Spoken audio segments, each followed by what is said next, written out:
Que bom estarmos juntos mais uma vez para o Lição em Dose Dupla. Seja bem-vindo, você que costumeiramente participa conosco, você que está participando pela primeira vez. Que bom sabermos que temos este canal, este instrumento para estudarmos a Bíblia como uma grande família. Então, meu abraço para você que é aqui do estado de São Paulo, para você que é da região da Associação Paulista Sudeste, você que é de outra parte do Brasil ou do mundo, ou quem sabe, você que não é membro da Igreja Adventista, mas tem o desejo contínuo de conhecer mais a Palavra de Deus e está aqui. Quem sabe recebeu o compartilhamento do link por um amigo, está aqui curioso para participando conosco, que seja a primeira de muitas outras vezes. Seja muito bem-vindo.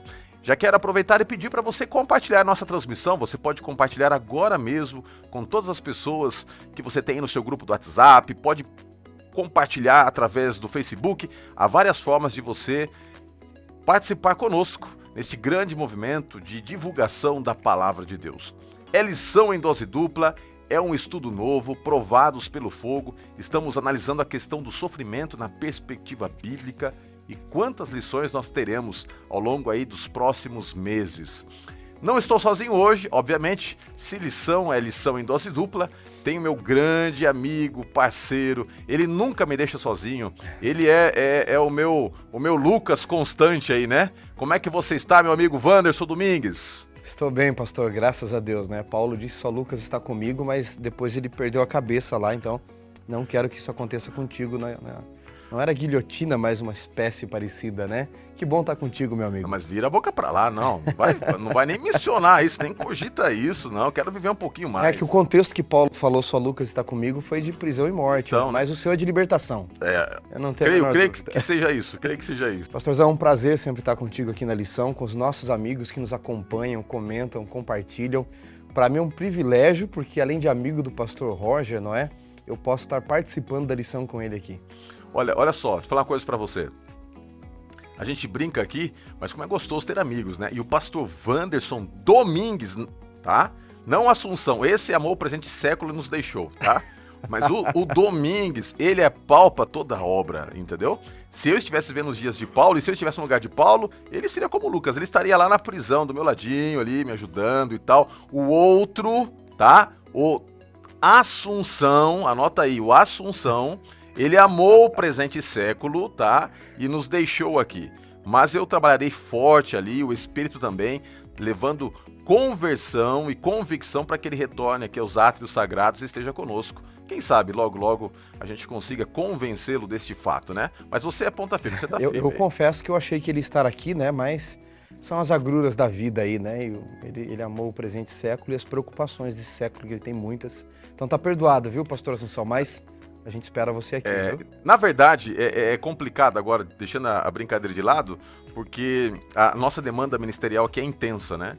Então, ele cuidava destas pastas, Escola Sabatina, Ministério Pessoal e ASA, agora ele está cuidando do evangelismo, então ele tem muitas atividades e nem sempre ele consegue estar aqui conosco, mas sempre que possível a gente vai tentar ajudá-lo a estar presente aqui, participando, porque ele é o idealizador, e ele é uma bênção, um amigo do coração. A gente brinca, eu tenho a liberdade de brincar com ele porque ele é um brother, né? Um brother de verdade. Mas, queridos, vamos lá, vamos aprender hoje um pouquinho mais sobre os crisóis da vida.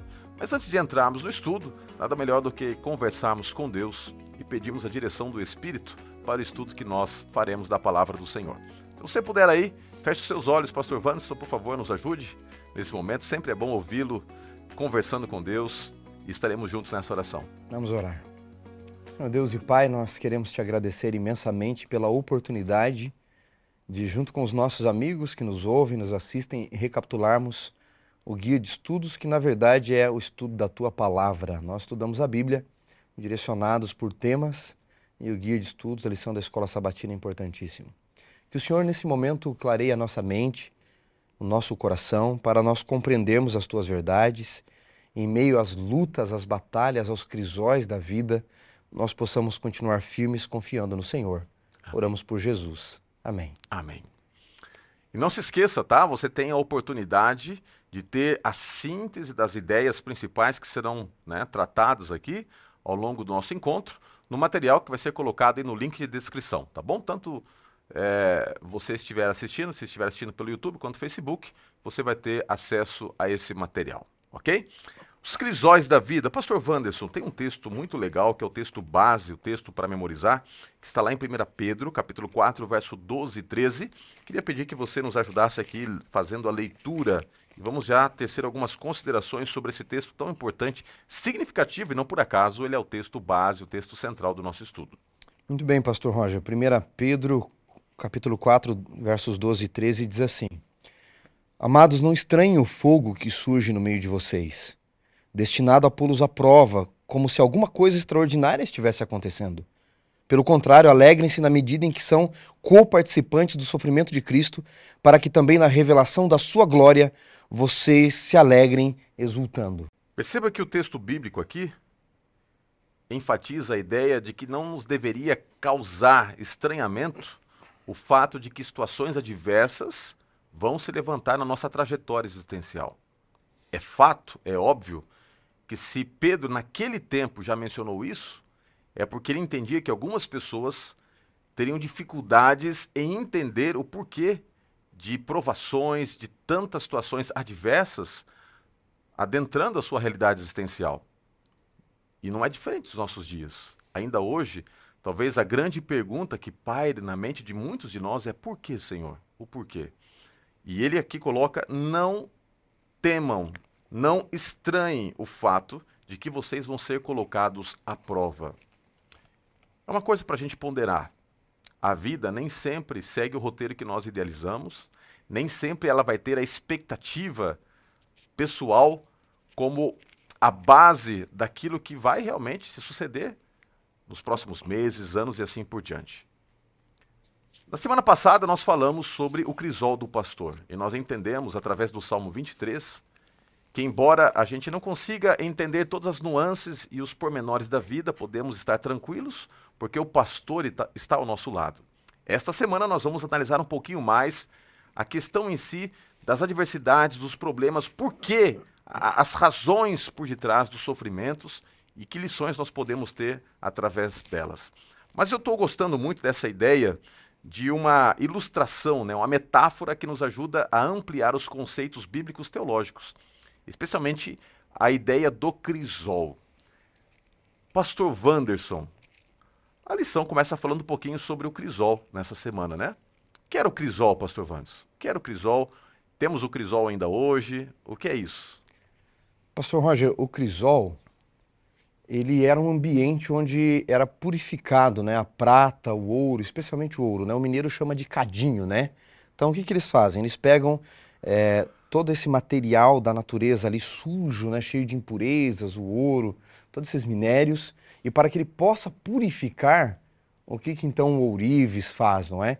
Ele coloca em alta temperatura, porque além de moldar, as impurezas só saem no fogo. E dizem, não é, os amigos especialistas nisso, não é, que tanto quanto a prata e o ouro, especialmente a prata, não é, por sua cor, eles sabem que ela está pura quando dá para refletir a imagem daquele que está manipulando todo esse material. Então, quando o ourives consegue ver a sua imagem refletida ali, é porque ele está completamente puro, não é? Deus tem os lugares das provações. Tiago, capítulo 1, verso 13, diz que Deus não tenta ninguém, pastor Roger, mas Deus prova. E prova através do fogo, não é? As dificuldades da vida. Aqui no texto que você mencionou, pastor, no contexto de 1 Pedro 4, eu gostaria de ler com os amigos, e esse texto nos ensina uma coisa interessante, pastor Roger. Tem muita gente que abandona a fé por causa das provações, as dificuldades da vida. Morreu alguém que você amava, uma doença incurável, perdeu o emprego, são as surpresas, não é, que a lição fala, né? As surpresas, os desvios da vida, não é? Deus nos criou para a felicidade, Deus não nos criou para a tristeza. Mas quando vem essas provações, muita gente, pastor Roger, desiste e outros dizem: onde está Deus que permitiu que a provação viesse? Pois bem, Pedro nos fala de que nós deveríamos nos alegrar em meio às provações da vida, não é? Sendo co-participantes do sofrimento de Cristo. Agora, olha que interessante, pastor Roger. Nesse contexto aqui que nós lemos, Pedro diz no capítulo 4, no verso 12, para não estranharmos o fogo ardente, tá? Que surge no meio de vós, destinado a provar. Aí ele diz no verso 13, pelo contrário, alegrai-vos, porque Cristo também foi provado. É a participação no sofrimento de Cristo. Agora, pode alguém pensar assim, pastor Roger, então qualquer sofrimento que vier, tá tudo certo nessa vida. Não, não é qualquer sofrimento. É sofrimento para provar, Deus nos provar, nos refinar, nos purificar a sua imagem, né? Para que fiquemos a sua imagem, ou a sua imagem refletida em nós, como no exemplo que eu dei. Pastor Roger, você pode ler para nós o capítulo 4 de 1 Pedro ainda, versículos 14 até o 16, por favor? Leio sim. Diz assim a Bíblia: Se pelo nome de Cristo sois injuriados, bem-aventurados sois, porque sobre vós repousa o Espírito da glória e de Deus. Não sofra, porém, nenhum de vós como assassino, ou ladrão, ou malfeitor, ou como quem se intromete em negócios de outrem. Mas, se sofrer como cristão, não se envergonhe disso, antes glorifique a Deus com esse nome. Então é curioso aqui, amigo, que Pedro separa os dois tipos de sofrimento.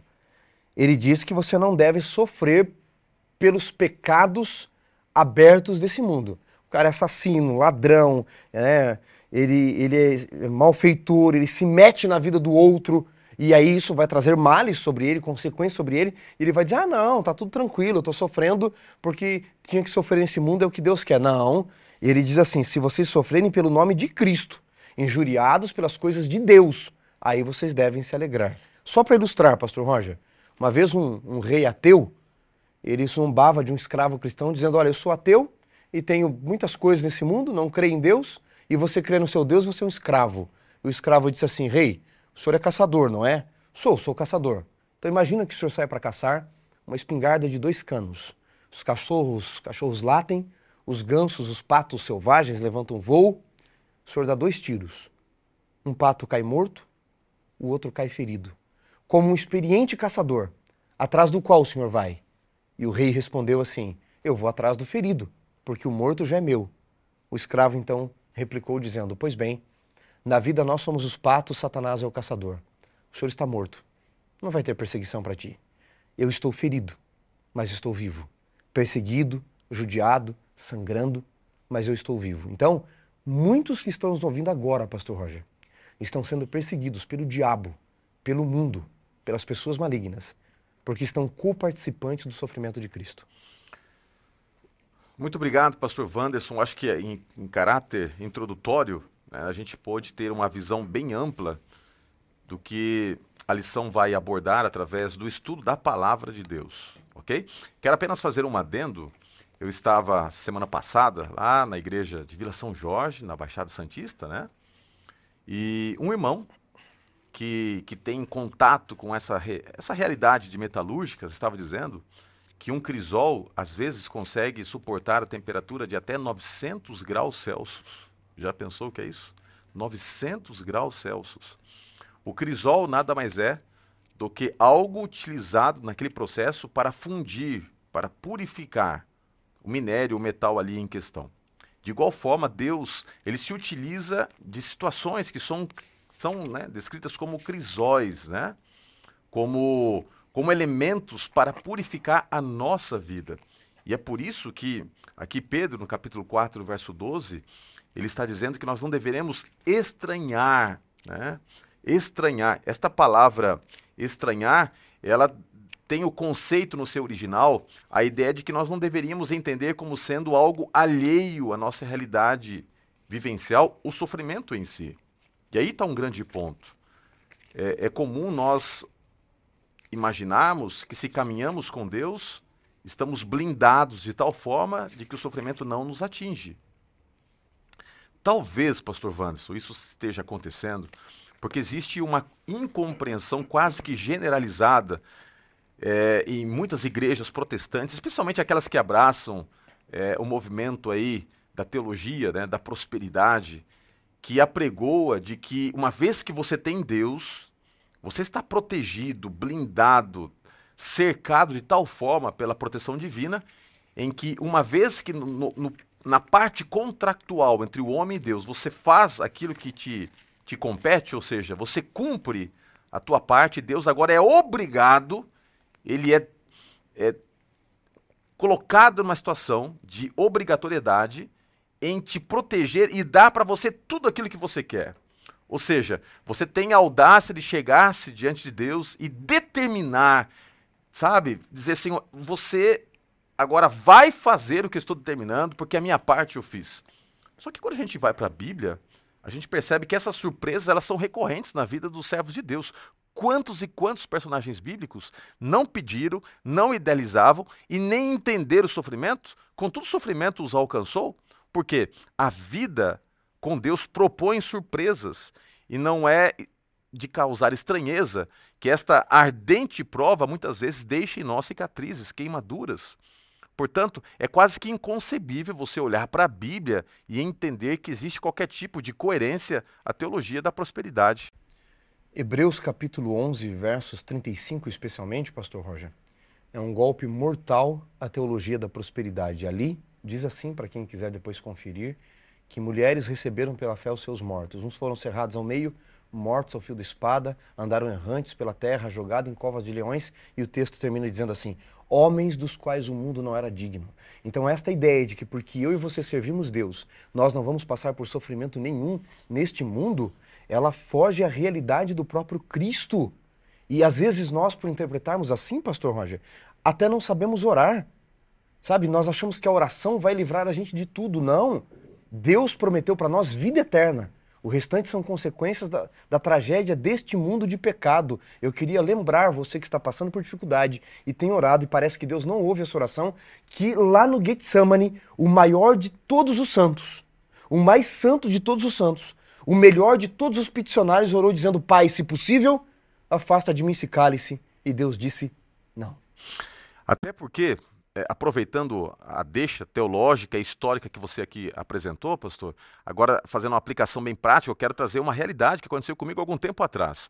Eu estava visitando uma irmã, que agora tinha se tornado adventista, lendo a Bíblia, estudando assim por diante, mas que tinha muitos resquícios ainda da teologia, da prosperidade, e eu estava visitando aquela irmã, e naquele dia eu estava um pouco atordoado, porque até então, graças a Deus, praticamente não tenho mais sofrido com isso, mas estava passando algumas dificuldades no tocante à labirintite, e aquela irmã olhou para mim e falou assim, pastor, está faltando fé para você. Você tem que repreender se você está com essa enfermidade, porque está faltando fé, porque não pode alguém estar com Deus e estar doente. Né? Olha que impressionante, né? A audácia que às vezes essa teologia da prosperidade coloca sobre alguém. Né? Conceitos como se eu estou com Deus, nem doente eu posso ficar. Como se nós não estivéssemos vivendo num mundo de enfermidades, de lutas, ou seja, a conta bancária diminuiu mais do que deveria, está faltando fé, ou seja, o problema sempre é atribuído à pessoa e não a contextos externos que nos surpreendem. Quando nós olhamos os santos de Deus, pastor Roger, na Bíblia, a lição fala dos crisóis de Satanás. Satanás cria dificuldade para o povo de Deus para que ele desista. Pedro vai falar disso, né, na sequência, o leão, não é, o diabo, né, capítulo 5, ele ruge em derredor procurando alguém a quem devorar. Mas a Bíblia diz, resistir ao diabo e ele fugirá de vós. O próprio Jesus disse a Pedro, por ocasião ali da Santa Ceia, e do seu julgamento, da sua prisão, ele disse, Pedro, o diabo te reclamou para te cirandar. Você já malhou feijão, vagem, trigo, pastor Roger? Na roça eu malhei muito feijão. Fica ali ele com a casca toda seca. Por isso que você ficou fortão assim, então, é? Não, peronomútil. Um dia eu fico assim no seu nível. E aí a gente ficava ali o dia inteiro malhando feijão, sabe? Malhando. O diabo estava fazendo isso com Pedro, mas Jesus disse, eu roguei por você. Porque quando você resiste ao diabo, ele vai fugir. Porque Deus é maior é o que está conosco. Agora, pastor Roger, eu acho que traz uma luz bem teológica para nós, uma citação de Lewis. Ele escreveu um livro sobre o sofrimento. Acho que em português está como análise do sofrimento ou um sofrimento observado. Logo depois da morte da sua esposa, Lewis casou com 50 e poucos anos e 2 anos depois que ele casou, a esposa morreu de câncer, a Joy, né? E aí ele diz assim, analisando o sofrimento, tente excluir a possibilidade do sofrimento que a ordem da natureza e a existência do livre-arbítrio envolvem e você descobrirá que você exclui a possibilidade da vida. Eu vou repetir porque isso é muito profundo. Tente excluir a possibilidade do sofrimento que a ordem da natureza e a existência do livre-arbítrio envolvem e você excluirá a possibilidade da vida. Olha que coisa fantástica. Deus permitiu a possibilidade do sofrimento, que seria a consequência de nós escolhermos não viver com ele. Porque a possibilidade do sofrimento, a possibilidade do mal, portanto, era a única coisa que faria o livre-arbítrio existir e, portanto, a vida. Se Deus não deixa a possibilidade do sofrimento, se Deus não deixa o livre-arbítrio existir, e com ele, nós escolhendo errado, viria o sofrimento, Deus excluiria a própria possibilidade da vida. Olha só, você está comentando aqui sobre a situação do sofrimento, né? E como ele acaba, muitas vezes, fazendo parte desse elemento que nós conhecemos como grande conflito, que é a base central teológica da Bíblia.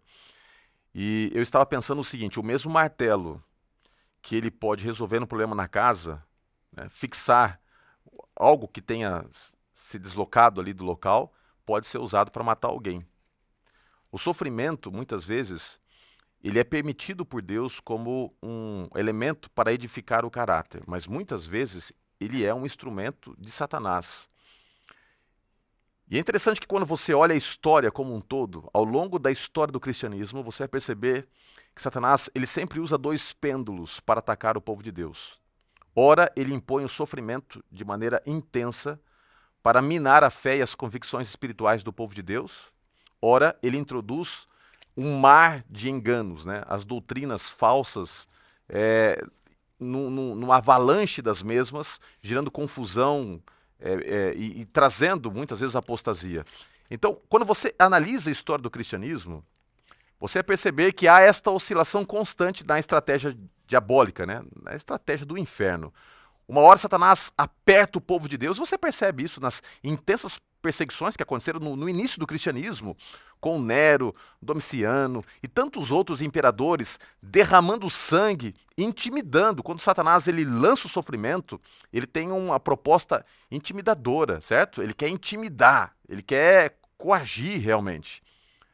Mas por hora ele dá uma relaxada e ele então, no momento de bonança, ele coloca ali múltiplas questões de ensino misturadas com engano, e a igreja ela vai sendo cercada por essas duas estratégias, ou o engano ou a perseguição, a provação, o sofrimento. Então perceba que nem todo sofrimento deve ser atribuído a Deus. Porque como a lição aqui coloca, e Pedro diz claramente isso, né? Já você mencionou, mas eu vou ler de novo. Sejam sóbrios e vigilantes. O inimigo de vocês, o diabo, anda em derredor como leão, que ruge procurando alguém para devorar. Então, às vezes, esse problema aí na sua casa, né, que implicou em separação, às vezes a provação que você está enfrentando devido ao desemprego, às vezes até mesmo a morte com a qual você está tendo que conviver agora, o sofrimento que está destruindo as suas estruturas emocionais, não vem de Deus não, é um ataque direto de Satanás. Pastor Roger, enquanto você falava, eu me lembro que no Grande Conflito, Ellen White narra a história de John Hus e Jerônimo. John Hus morre primeiro e Jerônimo fica com medo e ele chega a assinar uma retratação dos ensinos dele de John Hus. E esperando então para que em praça pública ele pudesse negar a sua fé, ele se arrepende, Deus trabalha na vida dele, ele chega a queimar a mão que assinou a retratação, né, da sua fé, da sua pregação. E diz-nos a história que quando ele então é levado à fogueira agora, porque não quis mais negar a sua fé, colocado ali em praça pública, o algoz vem e vai colocar fogo atrás para que ele não veja o fogo se aproximando. E John Hus diz para o algoz o seguinte: coloque fogo na minha frente, porque se eu estivesse com medo eu não estava aqui. Você mencionou as perseguições do diabo, não é? E a Bíblia diz: resistir ao diabo e ele fugirá de vós. Talvez chegue um momento da vida que a gente tenha que, por nossa postura, dizer isso para o diabo: ponha fogo aqui na minha frente. Se eu estivesse com medo eu não estaria aqui. Cuidado se você é cristão que não está sendo perseguido pelo diabo, porque ele só não persegue aqueles que são dele. Olha, isso é forte, hein? Isso é forte. E eu compartilho com esta ideia. A ideia de que, muitas vezes, este sofrimento que é intenso, ele simplesmente mostra que o inimigo está irado e que você, de alguma forma, está incomodando Satanás e o reino das trevas. Portanto, eu também compactuo com esse pensamento de quando tudo está muito tranquilo, quando o mar está sereno demais na sua vida, quem sabe alguma coisa tem que ser revista nesse processo da sua caminhada com Deus. Bom, a gente viu aqui que muitas vezes o sofrimento ele é enviado por Deus, sim, como um elemento de purificação.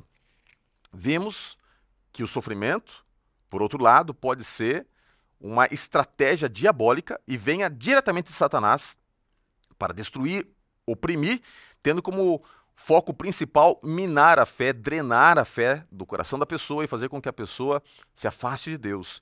E não é nenhuma nem duas vezes que eu já presenciei no meu ministério pessoas que, diante do sofrimento, literalmente arriaram, desistiram e se voltaram para a antiga vida. E aí Satanás é tão astuto que daí ele tira o sofrimento, daí a pessoa pensa assim, olha, quer saber de uma coisa? Quando eu estava na igreja eu sofria, longe da igreja, longe de Deus, tudo voltou ao normal, então eu vou ficar aqui mesmo. Não vale a pena estar lá. Olha só, Satanás alcançou o resultado que ele tanto desejava, né? Almejava. Só que, algumas vezes, pastor Wanderson, e se você está aí assistindo, participando conosco, você há de concordar comigo? Creio que sim. Às vezes o sofrimento é consequência do nosso pecado, dos pecados que cometemos.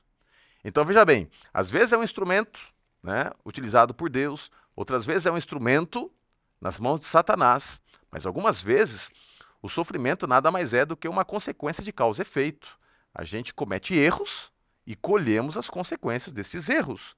Romanos capítulo 1, verso 18 diz assim, que a ira de Deus se revela do céu contra toda a impiedade e injustiça dos seres humanos, que por meio da sua injustiça suprimem a verdade. Eu gosto demais do capítulo 1 de Romanos, porque ali em Romanos capítulo 1, nós encontramos constantemente a expressão Deus os entregou.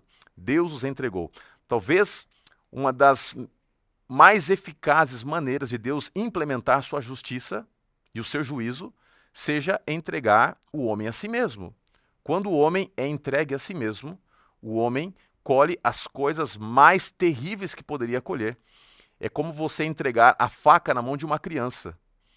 Talvez não tenha maneira melhor de você punir uma criança do que pegar uma criança e colocar uma faca na mão dela. Entregar ela a si mesma. Quando a Bíblia diz que Deus, olhando historicamente, e especialmente fazendo aplicação para o tempo do fim, entregará a humanidade a si mesma, talvez ali esteja Deus implementando o seu juízo e sua justiça. Porque ao deixar o homem vivendo por si mesmo, consequentemente, o homem vai colher as consequências das suas ações iníquas, né? E eu acredito que dentro da proposta de analisarmos os crisóis da vida, também devemos levar em consideração os crisóis do pecado. Ou seja, o homem muitas vezes sofre porque está pagando o preço das suas decisões, das suas escolhas. Nós confundimos comumente, pastor Roger, amigos, a bondade de Deus com favores. Nós confundimos bondade com favor e nós confundimos o bem com o conveniente. E Deus não é assim. Não confunda a bondade de Deus com favores e o bem com o conveniente. É por isso que muitos cristãos, eles têm uma imagem equivocada de Deus. Eu acho que, pastor Roger, que pior do que não crer em Deus é crer num Deus, numa imagem equivocada de Deus. É crer em Deus de forma errada. Quem cresceu na roça sabe muito bem que uma das árvores mais traiçoeiras que existe é a ameixa. E é, se não a minha fruta predileta, acho que uma das minhas frutas prediletas. Aquela ameixa amarela, sabe, suculenta. Eu chamo de ameixa, não sei se tem outro nome aqui. Eu conheço por ameixa também. Mas eles dão outros nomes às Deliciosa. vezes, né? E ela tem uns galhos meio falsos, porque ela quebra muito fácil. E lá na roça onde a gente morava, tinha uma tia-avó que tinha um pomar gigantesco, que tinha um pé de ameixa grande, assim, devia ter uns 9, 10 metros mais ou menos, e os mais suculentos cachos de ameixa ficavam mais no alto. E minha mãe, que me criou, a minha avó, dizia, não suba, não faça isso, você vai ter problemas, um dia você vai se arrebentar ali, e um dia eu tô lá no alto apanhando uma ameixa, daqui a pouco só escuto um barulho assim, pau! E quando eu vejo assim, eu tô caindo, né? Sabe, aí você vê a vida em câmera lenta, né? Parece que você começa a cantar aquela musiquinha, né? I believe I can fly. E aí eu já te, Senhor, nas tuas mãos entrego o meu espírito, né? E pum, caí. E quebrei braço e me machuquei inteirinho. Foi a primeira vez que quebrei braço. Eu quebrei várias partes do corpo. Fêmur, não é? Dedo, braço, de tudo que vocês possam imaginar. E veja, o fato de estar num galho falso parecia forte, mas podre por dentro. E de não dar ouvidos aos avisos da minha avó, eu tive que colher as consequências. E foi a única forma de aprender. Pergunta se eu subo num pé de ameixa hoje. Até porque eu tô com 90 quilos agora, né? Então já não dá mais também, acho que nem a árvore inteira suporta, né? Mas Deus, ele nos deixa, às vezes, sofrer as consequências do pecado, pastor Roger. Porque se o tempo todo ele ficasse trabalhando as conveniências, bondade não é conveniência. Não confunda bondade com conveniente. Ah, coitado, você errou e agora eu não vou deixar também você... Ele ajuda a resolver as consequências, mas você tem que sofrer, para que você entenda também que não deve praticar aquilo, senão você vai continuar subindo no pé de ameixa todo o tempo. Então, eu quero ler um texto aqui no contexto de Romanos 1 ainda, pastor, só que no capítulo seguinte. Paulo diz assim no capítulo 2, no verso 4, ou você despreza a riqueza da sua bondade, tolerância e longanimidade, ignorando que a bondade de Deus é o que nos conduz ao arrependimento. Então não confunda bondade com conveniência. Conveniência nos mantém fazendo a mesma coisa. Bondade mostra que aquilo está errado, que aquilo vai te fazer se perder e vai nos conduzir ao arrependimento. Até porque, pastor Wanderson, nós não encontramos na Bíblia a teologia do acobertamento. Pelo contrário, Deus não apenas, muitas vezes, pela sua intervenção, expôs o pecado, mas permitiu que este pecado implicasse em várias consequências para que houvesse transformação. Talvez nós temos um exemplo clássico, que é Davi. Davi, por alguns momentos de prazer com Betseba, teve que colher consequências terríveis ao longo da sua vida. Estupro na família em decorrência desse pecado, desmoralização diante dos filhos, o outro que tentou arrancar o seu próprio trono, ou seja, a vida de Davi nunca mais foi a mesma. Ao longo de toda a vida, ele teve que colher isso, e tanto é que ele chega a dizer que bem-aventurado é aquele que não encobre as suas transgressões. É interessante a gente entender que, ao Deus permitir que colhamos as consequências dos nossos erros, dos nossos pecados, ali há a mão de Deus curando, há a mão de Deus reestruturando, redirecionando a vida daquele que agora reconhece que através das consequências de sofrimento poderá ter uma nova perspectiva de crescimento também nas mãos de Deus. E nós poderíamos aqui entender que no momento presente da nossa vida, ao olharmos para alguns capítulos de sofrimento que enfrentamos ou que estejamos enfrentando, não podemos colocar a culpa nem em Deus, nem no diabo necessariamente. Talvez sejam escolhas que nós tomamos ao longo da nossa caminhada. E por causa dessas escolhas, aparentemente longe de Deus, né? Na maioria dos casos é o que a nossa natureza humana nos leva a fazer. Se Deus o tempo todo ficar tapando os nossos erros, é como um pai que protege o filho daquilo que ele tem feito de errado. Eu fui professor de ensino médio, de Fundamental 1, e muitas vezes alguns pais vinham brigar comigo, professor, porque o filho tinha tirado nota baixa em trabalhos escolares, em prova. Eu dizia, você está alejando o seu filho para a vida. Cuidado. Para que eu possa dar uma nota maior para ele, não muda nada. Eu já sei, eu já tenho diploma, eu já estudei, mas na vida dele pode mudar tudo. Pastor Roger, no contexto de Romanos 1 e 2 aqui, que é um contexto só, nós podemos tirar uma lição da atualidade. Nós vivemos um momento onde muitos estão se levantando e dizendo que nós temos que apenas amar as pessoas e está tudo certo, não importa o que elas façam. Nós temos que amar. E Jesus amou todos. Não importa o pecado desta pessoa, não importa a batalha dela, nós temos que amar as pessoas, apoiar as pessoas, e não somos nós que temos que julgar, mas nós temos que, ao amar, entender que se a bondade e o amor de Deus nos conduz ao arrependimento, amar a outra pessoa não é dizer que o que ela pratica não é pecado, que pecado não é pecado. Nós vivemos um momento da sociedade onde nós estamos, vou falar um neologismo aqui, despecaminizando o pecado. Pecado é pecado. E Deus, por nos amar, Ele não nos abandona no pecado. Mas o texto bíblico é claro, é porque Deus nos ama, mesmo em meio aos nossos pecados, que a bondade de Deus, o amor de Deus, nos conduz ao arrependimento. Então, nós não temos que brincar com o pecado, nós não temos que afagar o pecado, nós temos que amar o pecador, nós não temos que julgar, ser preconceituosos, está tudo certo até aí. Mas nós não podemos deixar de entender que porque Deus nos ama, como o pai amou o filho na parábola de Lucas 15, o abraçou sujo, mas trocou as suas roupas, não o deixou como estava. Bom, eu quero tomar a liberdade então, pastor Wanderson, e se você está aí participando, não se esqueça de ir colocando seus comentários, interagindo, também expressando as suas percepções, porque você pode abençoar alguém que está assistindo aí e lendo seu comentário vai poder, quem sabe, ser ainda mais enriquecido pelo debate bíblico aqui, tá bom? Mas eu quero aproveitar a deixa, já que você realmente levantou a bola aí, eu vou chutar, tá bom? E espero que eu faça um gol aqui. A questão é a seguinte, eu vou explicitar ainda mais o que você mencionou. Nós vivemos num contexto em que a sociedade ela caminha para o pluralismo. O que seria isso? Uma abertura holística para aceitarmos muitas pseudo-verdades como sendo facetas de um todo que não se enquadra entre o certo e o errado.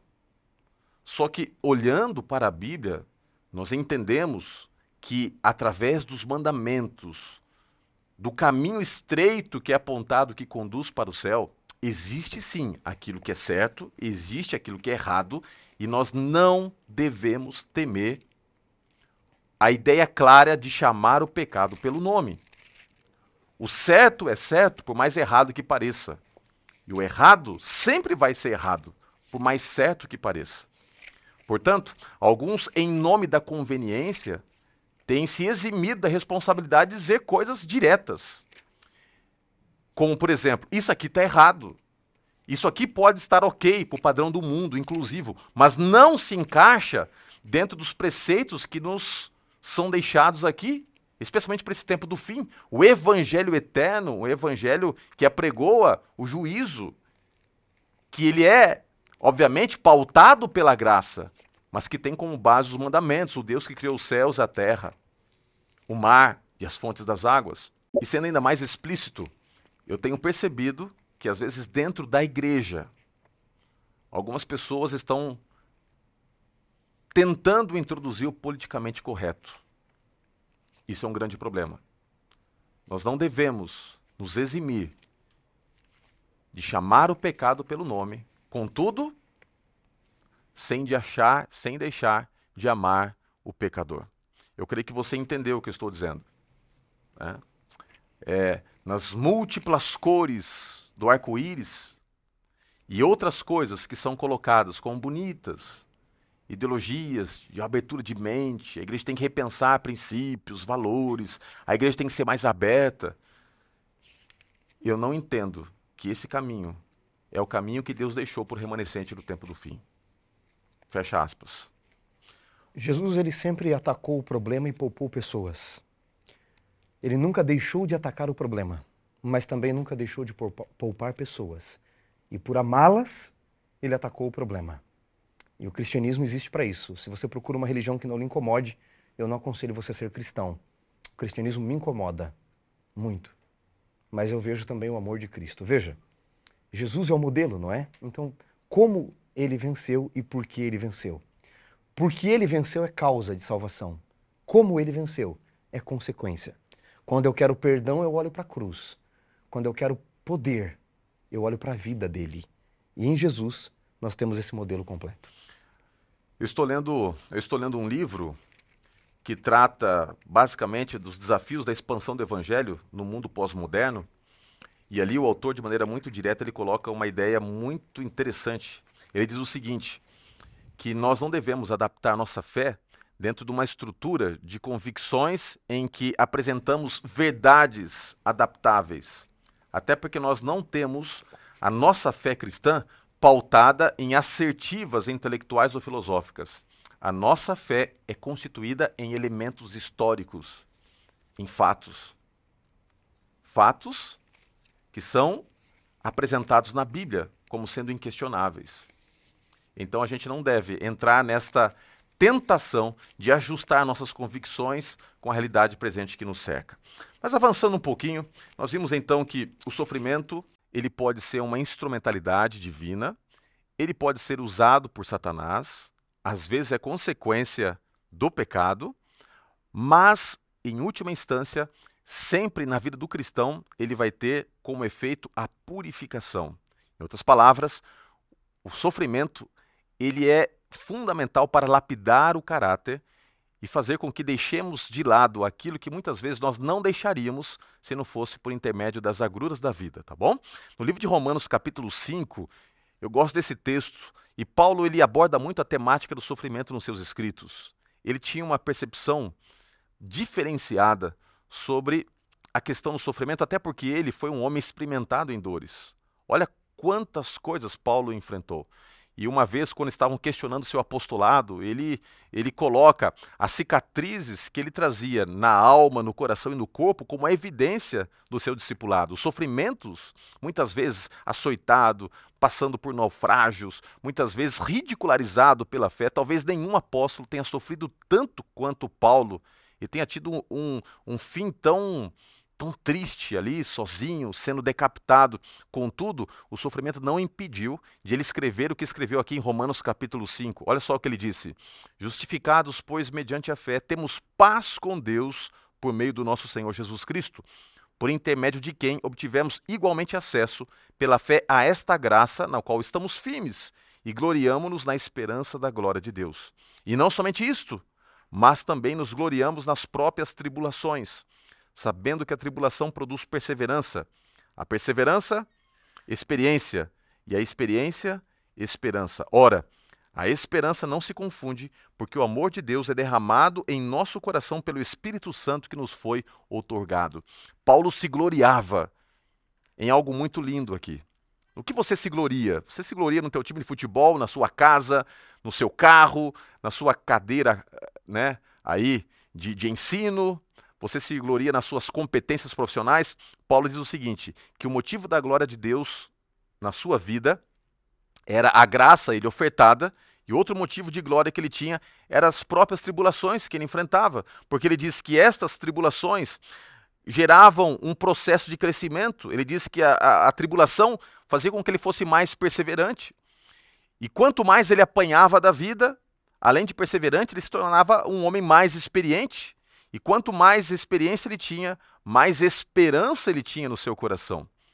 E ora, você pode arrancar tudo de um homem, menos a sua esperança, que nada mais é do que a tradução última das suas convicções. Ou seja, quanto mais ele sofria, em vez de enfraquecê-lo, Satanás, através de sofrimentos, o fortalecia. Ou seja, quanto mais ele apanhava do inimigo, quanto mais as coisas se levantavam contra ele, mais esperança ele tinha de que estaria na presença de Deus e que seria vitorioso nas mãos do Senhor. É por isso que no livro de Jeremias nós encontramos também outro elemento importante, né? O sofrimento, ele nos proporciona crescimento, mas ele nos purifica. Eu queria que você lesse para nós, pastor, Jeremias 9, verso 7, e já tecesse as suas considerações sobre esse texto. Ok, pastor Roger. Jeremias capítulo 9, verso 7, um texto fantástico no contexto que nós estamos estudando. Diz assim na minha versão: portanto, assim diz o Senhor dos Exércitos, eis que eu os acrisolarei. Nós estamos falando do crisol, não é? E os provarei, porque de outra maneira procederia eu com a filha do meu povo. E no capítulo 6, pastor Roger, se você me permite, no verso 8, Deus falando também de Jerusalém, ele diz assim, capítulo 6, verso 8 de Jeremias: aceita a disciplina, ó Jerusalém, para que eu não me aparte de ti, para que eu não te torne assolação e em terra não habitada. Pastor Roger, o sofrimento nos faz ver a ameaça. De outra forma, talvez nós não entenderíamos. Ellen White, ela diz que muitos de nós precisamos das provações da vida. Ela diz: as dificuldades da vida são cobreiras de Deus na modelação do nosso caráter. E muitos de nós jamais nos renderíamos a Deus, senão pelas dificuldades da vida. Veja, em Jeremias 29, versículo 8 em diante, Deus diz que os planos que Ele tem para nós são planos de paz e não de mal. Deus nos criou para a felicidade, ok? Mas se Deus não permitisse, nesse mundo de pecado, as dificuldades da vida, muitos de nós não nos renderíamos a Ele, continuaríamos pela nossa natureza pecaminosa, cada vez mais e mais distantes de Deus, então iríamos padecer o maior sofrimento de todos, que é a perdição eterna. E para nos livrar disso, Deus permite os crisóis da vida. Mais que isso, Jeremias 9,7 diz: eu vou conduzi-los ao crisol para poder salvar vocês, porque eu amo vocês. Quem é aqui que é pai ou é mãe, que em algum momento, mesmo sendo apaixonado, amando o filho com a própria vida, não tenha se utilizado de algum tipo de disciplina, de algum tipo de sofrimento, para que houvesse ali uma cena de fortalecimento de caráter, mais do que uma cena, a introdução de valores que de outra forma não seriam colocados no coração do filho ou da filha. Por que eu estou mencionando isso? Deus, Ele não é um Deus que quer que nós sejamos masoquistas, masoquistas, que nós amemos as dores, as lutas. Não. Mas Deus é um Deus que, porque é onisciente e sabe o fim desde o princípio, vai permitir que através do sofrimento nós tenhamos o nosso caráter lapidado. Me lembra a história de um amigo, né, que eu tive aí na minha jornada de trabalho, que foi muito rico, muito rico, muito rico. Mas enquanto rico, ele estava na igreja, mas não estava em Cristo. Você entendeu o que eu quis dizer, né? Ele precisou perder tudo para que no contexto de perda, e ele nunca mais se recuperou o que ele tinha, ele não estivesse necessariamente na igreja, mas estivesse em Cristo Jesus. Aquilo ali era um obstáculo. E o sofrimento, no tocante à perda de bens materiais, fez com que ele entendesse qual era o seu maior tesouro, Cristo Jesus.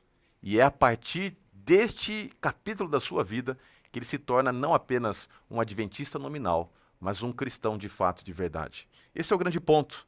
Os crisóis são colocados muitas vezes para que haja a lapidação do caráter, purificação, mas também maturidade. E nós vamos terminar abordando esse tema. 2 Coríntios 12, verso 7. Você pode ler para nós, pastor? 2 Coríntios 12, verso 7. Para que não me ensoberbecesse com grandeza das revelações, foi-me posto um espinho na carne, mensageiro de Satanás, para me esbofetear, a fim de que eu não me exalte.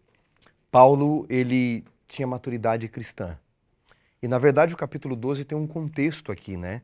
Quando nós olhamos o capítulo 11, por exemplo, Paulo diz no verso 18, e posto que muitos se gloriam segundo a carne, também eu vou me gloriar, só que ele vai falar dos sofrimentos. Ele repete isso em Colossenses capítulo 1, eu não tenho do que me gloriar senão dos meus sofrimentos. Em Gálatas 6 ele diz, gloriar-me-ei no sofrimento de Jesus Cristo e no sofrimento que ele tinha de passar. O que me parece, pastor Roger, é que quando nós entendemos que Deus nos criou para o bem, como diz Jeremias 29, não é? Versos 8 a 11, que os planos de Deus são de paz e não de mal. Mas quando nós entendemos que nesse mundo mal, Deus permite e usa os sofrimentos da vida para nos salvar da morte eterna, que a bondade de Deus não nos deixa em pecado, mas nos conduz ao arrependimento e mudança de vida, nós vamos poder dizer como Paulo, ainda que tenhamos espinhos na carne, batalhas na vida, Deus está trabalhando em tudo e com tudo para o nosso aperfeiçoamento à medida do caráter de Cristo. Até eu acho válido, de repente, a gente conversar aqui um pouquinho, pastor, porque muitos professores que estão conosco, participando, vão ser questionados sobre essa questão do espinho na carne. Nós não podemos ser conclusivos, dogmáticos, né, com relação a isso.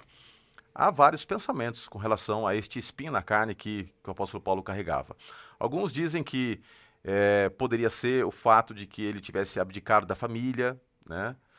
Outros dizem que poderia ser um problema de visão decorrente do chamado ali quando Cristo aparece para ele, em que ele precisa inclusive de uma intervenção profética ali de Ananias para que ele possa recuperar, e alguns dizem que ele recuperou parcialmente. Ou seja, é difícil a gente dizer com assim precisão qual era o espinho, mas ao que tudo indica era um sofrimento que ele carregava. E muitas vezes ele pediu como Cristo, né? Pediu ali um pouco antes da cruz, no Getsemane, Pai, se possível for, passa de mim esse cálice. Eu creio que ele queria que esse cálice fosse tirado da sua vida, mas Deus não tirou. Ele carregou esse espinho até o final. Talvez é um indicativo de que alguns sofrimentos não ficarão pelo caminho. Talvez algumas coisas que você tem enfrentado não são passageiras, serão duradouras. E há um processo pedagógico e de crescimento espiritual para gerar maturidade.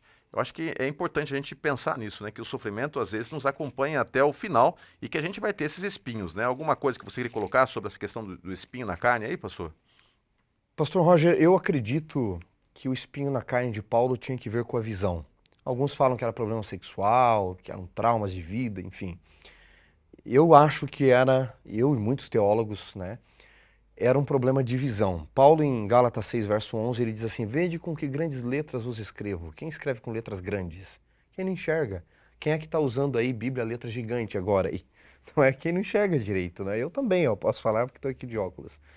Paulo, numa ocasião, quando está sendo julgado no livro de Atos, e o sumo sacerdote o fere, ele diz assim, Deus há de te ferir, ó parede esbranquiçada. E alguém cochicha para Paulo. O sumo sacerdote estava a 2 metros dele. Disse, olha, você amaldiçoou o sumo sacerdote, não pode. Aí Paulo diz, desculpa, eu não sabia que era ele. Ele tinha um sério problema de visão. O problema na visão o remetia à estrada de Damasco, como você mencionou. Foi ali que ele ficou cego, houve a intervenção de Ananias. O que tinha a estrada de Damasco com espinho na carne? Paulo era um assassino. Paulo estava indo a Damasco fazer o que ele já fazia há muito tempo. Prender, matar crianças, homens, mulheres inocentes. E o diabo provavelmente sussurrava no ouvido de Paulo: eu sei quem você é. Você é um assassino. Você matou pessoas inocentes. Você fez pessoas inocentes sofrerem. E a visão remetia à estrada de Damasco. E por muitas vezes ele disse: Deus, tira de mim esse espinho na carne. Isso que me faz lembrar quem eu era. E Jesus disse a Paulo: a minha graça te basta. Pecado é pecado. Deus vai salvar alguns em sua luta, em sua batalha pelo pecado. Eu vou explicar muito bem aqui agora, para não ser mal compreendido, porque recortam falas por aí, pastor Roger. Ellen White tem sabe esses textos que a gente lê, às vezes numa nota, não me lembro agora a passagem, mas um texto que eu já ouvi mais de uma vez. Ellen White diz que no juízo, o justo juiz vai julgar cada um, não com um ato isolado, mas por toda a sua vida, oportunidades que tivemos, deixamos de ter, carga hereditária, ambientes que fomos criados, tudo o justo juiz vai pesar numa balança. Deus sabe de suas lutas, nas batalhas contra o pecado, mas pecado é pecado. E Deus vai ter que salvar alguns em suas lutas. Aliás, todos nós em nossas lutas com o pecado. Mas Ele jamais vai desculpar o pecado. Ele pagou o preço pelo pecado, porque não há desculpa para Ele. Mas se você tem um espinho na carne, uma batalha na vida, continue lutando. Não desculpe. Não despecaminize o pecado, entendeu? Pecado é pecado e causou a morte do Filho de Deus. Mas Deus conhece a tua luta. Deus conhece a batalha da tua vida. Deus sabe a luta de cada um de nós. E se você continuar agarrando firme nas mãos de Cristo, Ele vai te dizer: a minha graça te basta. E assim como Ele ajudou Paulo nas batalhas da vida, e como Ele salvou Paulo, alguém tem dúvida de que Paulo morreu salvo? Ele vai nos salvar por sua graça também. Assim, depois de um estudo profundo da palavra de Deus, mais uma vez estamos encerrando aqui uma temática que faz parte deste grande plano de ensino nos próximos 3 meses em que vamos analisar o sofrimento na perspectiva bíblica. E no estudo de hoje, Crisóis da Vida, nós entendemos que a vida, na verdade, é um grande crisol. Ela é um grande elemento de lapidação do caráter. Entendemos que o sofrimento, algumas vezes, é uma instrumentalidade divina. Entendemos que, muitas vezes, o instrumento de sofrimento vem das próprias mãos de Satanás para destruir, para minar a fé. Entendemos que, muitas vezes, o sofrimento é consequência dos nossos atos pecaminosos, mas sempre ele vai gerar, na vida do cristão, que caminha com Deus, purificação e também conduzir à maturidade. Eu não sei qual é o nível do sofrimento na sua jornada com Deus nesse exato momento. Talvez você esteja ouvindo aí e não está fazendo muito sentido, porque você não está passando por uma grande luta. Mas que sirva de preparo para que quando a provação vier, quando o sofrimento se manifestar, você entenda que faz parte sim da vida, se deparar com sofrimentos e extrair desses sofrimentos crescimento espiritual com a intervenção divina. Agora, se é o caso de você que está sofrendo, passando por uma provação, olha, confia em Jesus. Olha para cima, Ele está contigo. Não é o fato de você não vê-lo, não é o fato de você estar sentindo a dor, que significa que Ele não está segurando as suas mãos. Eu quero orar por você nesse momento e pedir que a bênção do Senhor esteja contigo e que você tenha sabedoria não apenas para assimilar cada palavra que foi dita, mas também que você tenha a ousadia para proclamar, especialmente você que é um professor da Escola Sabatina, você que é diretor da Escola Sabatina, você que faz do Lição em Dose Dupla um complemento constante na sua capacitação e também na sua motivação da pregação do Evangelho. Vamos orar juntos? Senhor Deus, muito obrigado pelo estudo que nós tivemos da sua palavra. Obrigado porque através de vários versos bíblicos entendemos que o sofrimento, ele faz parte da vida, a vida é um grande crisol, mas ao caminharmos contigo, esse sofrimento não vai drenar nossa fé, pelo contrário, ele vai nos fortalecer, vai fazer com que sejamos ainda mais purificados e que tenhamos a maturidade que o Senhor deseja para cada um de nós ao caminharmos contigo. Portanto, nos colocamos nas tuas mãos, quero colocar nas tuas mãos cada aluno da Escola Sabatina, cada amigo que está conosco, cada professor da Escola Sabatina, cada diretor que tem participado dos nossos encontros e que através desse estudo saiamos daqui ainda mais fortalecidos em Cristo Jesus. Oramos no nome dele. Amém. Muito obrigado por ter participado conosco e não se esqueça de pegar a síntese das ideias neste resumo que é apresentado a você no link de descrição do vídeo, tanto do YouTube quanto do Facebook. Um abraço, até a próxima semana.